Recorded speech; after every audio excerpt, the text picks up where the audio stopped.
안녕하세요. 사람사이법률사무소의 김광민 변호사입니다. 오늘은 개인회생에 대해서 간략하게 한번 살펴보고요. 그 다음에 몇 가지 질문에 대해서 답변해 드리는 시간을 갖도록 하겠습니다. 우선 개인회생이 무엇인지 한번 간략하게 살펴볼까 해요.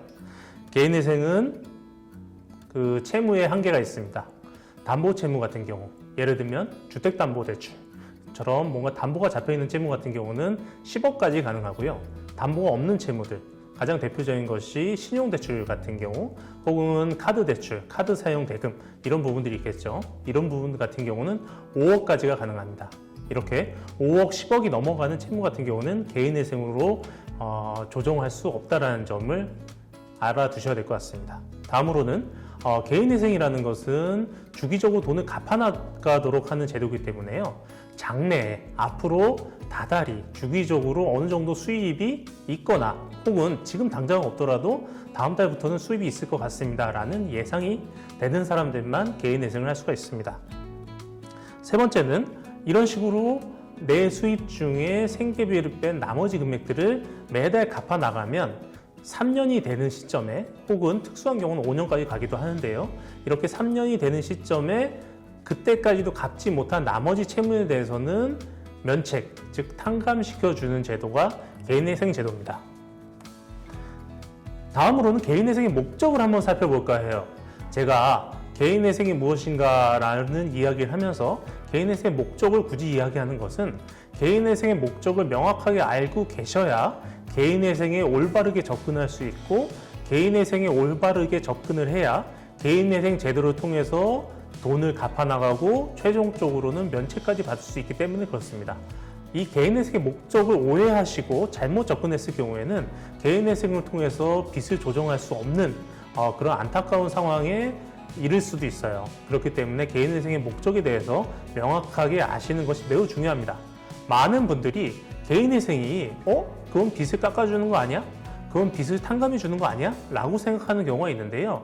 개인회생의 궁극적인 목적은 어느 정도의 빚의 조정, 즉 어느 정도 빚을 탕감시켜 주는 거긴 하지만 개인회생의 본래의 목적은 빚을 갚아나가는 겁니다.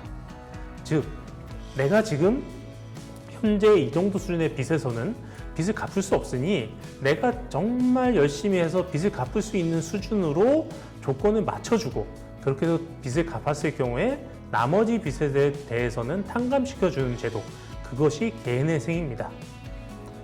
즉 개인회생은 빚을 성실하게 갚을 수 있도록 유도하고 조건을 만들어주는 제도라고 생각하시면 돼요. 자, 이제 개인회생의 자격 조건에 대해서 살펴볼까 해요. 우선은 개인회생을 하시기 위해서는 지급불능이라는 자격이 있어야 됩니다. 지급불능이라는 자격은 뭐냐면 엄밀하게 말하면 정확한 의미는 아니지만 대략적으로 채무 초과 상태라고 생각하시면 될 것 같아요. 채무 초과 상태는 나의 재산보다 빚이 더 많은 상황, 즉 내 재산을 다 처분해도 현재 나의 빚을 갚을 수 없는 상황을 채무 초과 상태, 그리고 이러한 상황을 거칠게 표현하면 지급불능 상태다라고 생각하시면 될 것 같습니다. 내 재산보다 빚이 더 많으니까 내 재산을 다 팔아도 빚을 갚을 수 없으니 지급불능 상태라는 거죠. 다음으로는 앞에 잠깐 언급했었는데요. 계속적인 수입이 있어야 됩니다. 제가 말씀드렸듯이 개인회생은 돈을 갚는 제도라고 했잖아요. 지금 다 한 번에 갚을 수 없으니까 채무를 조정해서 다달이 갚아나가는 제도가 개인회생입니다. 그렇기 때문에 매달 일정한 수입이 있어야 돼요. 혹은 지금 당장은 매달 일정한 수입이 없다고 하더라도 앞으로 매달 일정한 수입이 있을 거로 예상이라도 돼야 됩니다. 매달 일정한 수입이 없다고 하면 다달이 돈을 갚아나가지 못할 것이고, 그렇다고 하면 개인회생이 시작된다고 하더라도 빚을 갚지 못해서 개인회생이 폐지될 가능성이 큽니다. 그렇기 때문에 개인회생이라고 할 경우에는 최소한 3년 동안은 다달이 일정한 금액의 수입이 있어야 한다라는 점을 명심해 둬야 될 것 같고요. 마지막으로 5년 이내에 개인회생을 통해서 면책받은 적이 없어야 됩니다. 개인회생을 3년 동안 빚을 갚아 나가면 3년 후에는 나머지 그때까지도 갚지 못한 나머지 빚에 대해서는 빚을 깎아줍니다. 즉 빚을 탕감시켜 준다고 하는데요. 이렇게 빚을 탕감받고 나서 5년도 안 돼서 또다시 빚을 지고 또다시 개인회생을 신청한다고 하면 법원에서는 이 사람 너무 불성실한 거 아니야? 혹은 이 뭐야, 개인회생 제도를 악용하는 거 아니야? 라고 생각을 합니다. 그래서 탕감받은 지, 면책받은 지 5년이 안 된 사람 같은 경우는 개인회생 제도를 이용할 수 없습니다. 이것이 법에서 규정하고 있는 개인회생 자격 조건이고요. 여기 한 가지를 추가하면 대출 받은 지 3개월은 넘어야 됩니다. 이 얘기는 뭐냐면 여러 번 대출을 받았다고 하더라도 마지막에 받은 가장 최근 대출이 3개월 이상은 돼야 된다는 얘기예요. 저번 달에 대출 받았는데 이번 달에 갑자기 개인회생 신청을 한다. 이랬을 경우에는 법원은 이 사람 뭐지?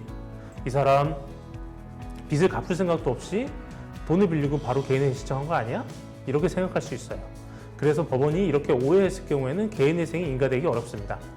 이런 경우라고 하더라도 예를 들면 사기를 당했다든지 절도를 당했다든지 아주 특수한 사례가 아닌 이상 법원을 설득할 수 없고 법원이 이러한 의심을 설득할 수 없다고 하면 개인회생은 인가되지 않을 가능성이 큽니다. 지금까지 개인회생이 무엇인지, 그리고 개인회생의 목적이 무엇인지, 그리고 개인회생의 자격 조건이 무엇인지 등에서 간략하게 한번 살펴봤고요. 지금부터는 사전에 질문을 주신 3가지 질문에 대해서 설명드릴까 합니다. 첫 번째 질문은 대리기사님의 사례입니다. 대리운전을 했는데 대리기사비를 받지 못하신 사례예요. 요즘은 뭐 플랫폼 속에서 어플리케이션을 통해서 사전 결제를 하고 카드 결제를 통해서 대리 운전을 하기 때문에 이런 경우가 많지는 않을 것 같은데요. 아직까지도 전화로 하는 대리 같은 경우에는 현금 결제를 하는 경우가 많이 있죠. 이런 경우에 손님이 대리를 신청했고 배차를 받아서 대리 운전을 했는데 목적지에 도달해서 손님이 난 돈이 없다 라고 했을 경우는 어떻게 해야 되냐라는 부분인데 우선은 대리 운전 같은 경우는 교통수단에 포함되지는 않습니다. 택시나 버스처럼 교통수단에 포함되지 않아서 택시나 버스의 요금을 안 내는 것과는 약간은 다른 개념이긴 해요. 그렇지만 어쨌든 이것도 큰 범위 내에서 서비스를 이용하고 그 서비스 대가를 지불하지 않는 사례입니다. 대표적인 사기 사건이죠. 사기라고 한다고 하면 돈을 줄 생각도 없이 혹은 돈을 갚을 능력도 없이 돈을 빌리는 것, 혹은 서비스 이용 대금을 낼 생각도 없고 낼 능력도 없으면서 서비스를 이용하는 것, 이런 것이 사기입니다. 대리 운전 비용을 낼 생각이 없거나 혹은 낼 돈이 없으면서도 대리기사 서비스를 사용했을 경우, 이런 경우에 대표적인 사기에 해당합니다. 그래서 이와 같은 경우는 고객과 실랑이를 벌이시기보다는 112에 신고하셔서 그 수사기관을 통해 처벌을 유도하고 그 과정에서 그 돈을 면제받는 것이 가장 바람직하지 않을까 생각이 됩니다. 다음은 대리운전 중에 폭행을 당하신 사례입니다. 이런 경우가 최근 들어 상당히 많이 있는 것 같습니다. 특히 비단 대리운전뿐만 아니라 버스나 택시 운전에서도 이런 식으로 운전 중에 폭행당하는 경우가 많이 있는 것 같은데요. 이런 사례가 하도 많다 보니 국회에서 이런 경우를 별도로 대응하도록 법을 따로 만들었습니다. 그래서 특정범죄 가중처벌법이라는 그러한 법 안에 운전 중인 운전자를 폭행한 사례를 별도로 집어넣었습니다. 법의 이름에서부터 알 수 있듯이 특정 범죄, 사회적으로 규제해야 할 그 필요가 상당히 큰 몇몇 특정 범죄를 처벌 규정을 하고 있는 법인데요. 특정 범죄 가중처벌법에 따라서 처벌을 받았을 경우에는 형량이 상당히 큽니다. 5년 이하의 징역 또는 2천만 원 이하의 벌금으로 형량이 상당히 커서요. 폭행 당했을 경우에는 즉각적으로 수사기관에 신고를 하셔서 처벌을 받도록 하시는 것이 중요할 것 같습니다. 다음으로 3번째는 가사관리사, 가사도우미의 부분입니다. 이 가사도우미 같은 경우는 고객의 집에 직접 가서 그 집에서 서비스를 제공하죠. 그렇다 보니까 그 고객의 집에서 발생하는 여러 가지 문제에 휘말리게 될 가능성이 있습니다. 이 경우도 그런 경우인데요. 가사 관리를 했는데 고객이 내 귀중품이 없어졌어. 당신이 훔쳐간 거 아니야? 라고 의심을 했을 경우에 어떻게 대처해야 되냐라는 부분입니다. 제가 오늘 이 세 가지 질문을 전부 다 경찰력을 이용해서 해결하라고 말씀을 드리는 것 같아서 말씀드리는 저도 약간 민망하긴 한데요. 이럴 경우에도 경찰력을 동원하는 것이 가장 바람직한 방법일 겁니다.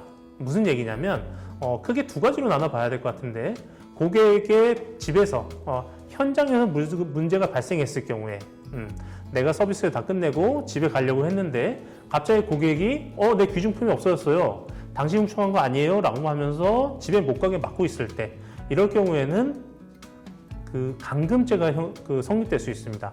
나는 이 집에서 나갈 자유가 있는데 나를 이 집에 가둬뒀기 때문에 감금죄에 해당하죠. 그렇기 때문에 경찰에 감금죄로 신고하는 것이 가장 좋습니다. 그럼 경찰이 출동을 할 것이고, 만약에 출동했는데 고객께서 저 사람이 도둑질했어요 라고 얘기를 한다고 하면 경찰에 협조를 하셔서 내가 도둑질하지 않았다라는 것을 입증을 하시고, 오히려 상대방이 나를 감금했다라는 주장을 하셔서 해당 상황을 해결하시는 것이 좋을 것 같고요. 만약에 귀가를 하셨는데, 서비스가 끝나고 귀가를 하셨는데 이러한 클레임이 들어왔다라고 했을 경우에는 아주 공식적인 절차로 문제를 해결하시는 것이 바람직합니다. 그렇지 않고 고객과 직접 통화를 하고 대화를 하고 대화 속에서 실갱이를 하고 이러한 방식으로 문제를 해결하려고 접근했을 경우에는 혹시라도 대화가 녹취될 수가 있습니다. 녹취되고 대화 속에서 말실수를 할 수 있는 경우도 있죠. 내가 물건 훔치지 않았는데도 불구하고 말실수로 훔쳤을 수도 있고, 혹은 내가 부주의하게 어떻게 됐을 수도 있고, 이런 식으로 말실수를 할 수도 있고요. 이런 말실수가 문제를 오히려 더 확대시킬 수도 있습니다. 그래서 서비스가 끝나고 귀가한 다음에 문제가 발생했을 경우에는 공식적인 절차를 통해서 문제를 해결하시라라고 안내를 해드리고, 그분이 경찰에 신고를 하든 아니면 업체에 진정을 넣든 이런 공식적인 경로를 통해서 문제를 제기하고, 노동자분도 그 공식적인 절차 속에서 대응을 하시는 것이 바람직할 것 같다라고 조언을 드리고 싶습니다. 이상으로 오늘 짧은 강의를 마치도록 하겠습니다. 감사합니다.